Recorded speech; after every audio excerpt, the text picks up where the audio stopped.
Oke, 30 itu dikatakan Homo sapien adalah manusia purba yang memiliki gambaran fisik yang sama dengan manusia modern. Itu benar, karena Homo sapien itu adalah manusia praksara yang sudah modern ya, sudah kecerdasan otaknya sudah hampir mirip dengan manusia, sudah badannya sudah mulai tegak sempurna gitu ya.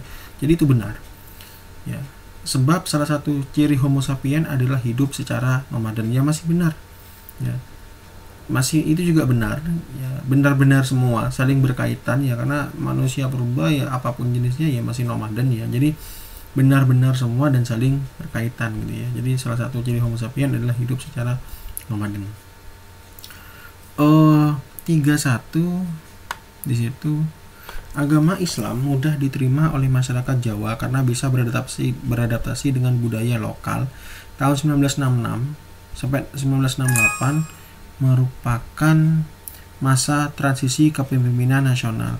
Saya agak sedikit bingung dengan soal ini karena di sini bicara masalah agama Islam, di sini bicara masalah tahun 66 68 merupakan masa transisi nasional. Kalau kita cek dari agama Islam mudah diterima di masyarakat Jawa karena bisa beradaptasi dengan budaya, ini benar karena kan kalau kita cek itu ada istilahnya adalah yang namanya saluran islamisasi ya gitu ya. Ada yang mulai dengan pendidikan gitu, mulai dari kesenian sampai perdagangan. Nah ini saluran islamisasi ya, pendidikan bisa pesantren, kesenian atau wayang yang dimainkan oleh para wali. Perdagangan itu ya seperti berdagang lah pada umumnya ya, tapi dengan 3 ini ya tetap sambil menyebarkan agama. Jadi di sini tidak ada unsur paksaan lah dari 3 saluran ini ya, makanya mudah diterima pada waktu itu ketika Islam masuk ke Indonesia karena tidak memaksakan gitu.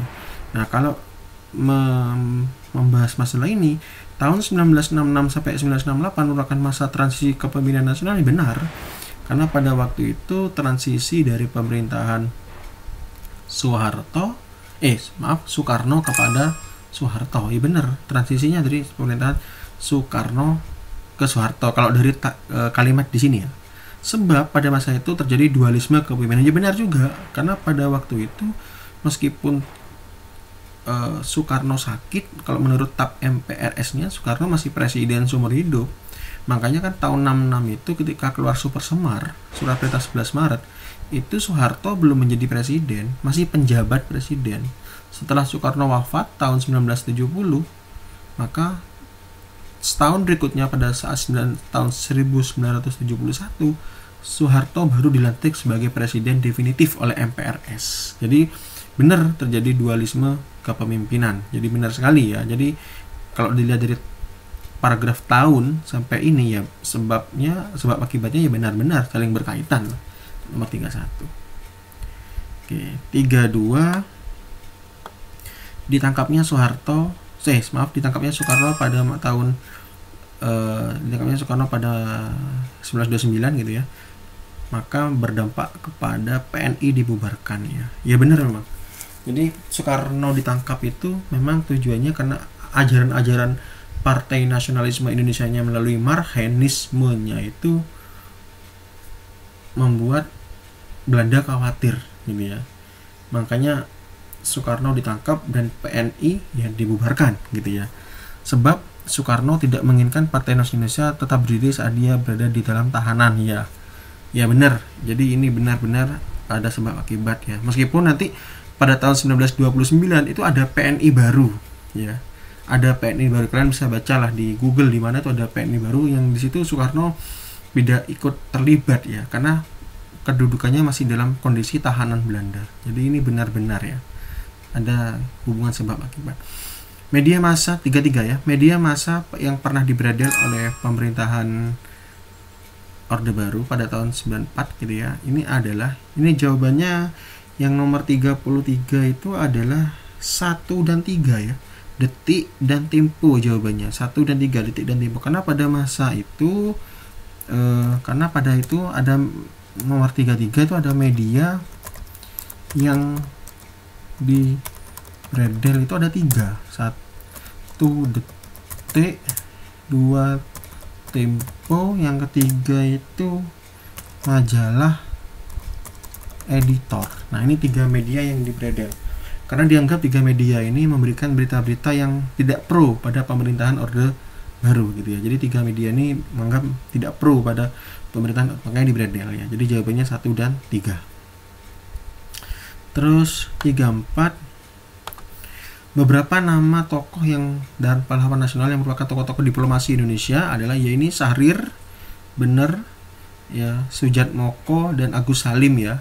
1, 2 dan 3 ya, ini tokoh-tokoh yang terlibat dalam perundingan-perundingan Indonesia. Kalian bisa cek lah nanti, dibaca mulai dari perundingan Ligarjati, Romroyen, Renville sampai konferensi meja mundar ya. 3 nama ini selalu ada gitu ya. 3 nama ini selalu ada gitu ya. Jadi jawabannya 1, 2 dan 3. Nomor 35, kaum sosialis di Rusia yang menentang Tsar terbagi atas beberapa aliran. Waduh, ini ada jawabannya, ini 1 dan 3 ya. 1 dan 3 jawabannya. Nomor ini ada Rusia, ada apa itu, apa ya, saya tidak tahu, maaf. Ada yang namanya Menshevik gitu ya, ada yang namanya Menshevik gitu kira-kira. Menshevik itu masuk ke dalam fraksi ya, minoritas aliran modern gitu kira-kira. Yang kedua ada Bolshevik gitu ya. Bolshevik itu ya fraksi mayoritas tapi aliran keras. Nah, ini 2 fraksi yang sama-sama konsepsi komunis Rusia ya. Ini jadi minoritas, maaf di sini minoritas aliran modern, ini fraksi kecil tapi pengaruhnya besar. Alirannya modern tuh alirannya selalu menggunakan diplomasi cara-caranya, yang ini Menshevik. Terus yang Bolshevik ini fraksinya selalu ya, menggunakan kekerasan, tapi dalam tanda kutip, bukan kekerasan fisik. Maksudnya program-programnya mungkin sedikit keras gitu ya. Jadi dengan 2 konsep aliran ini maka ya pemerintahan Tsar gugur gitu ya. Jadi itu jawabannya ya. Itu sampai nomor 35. Mudah-mudahan bermanfaat.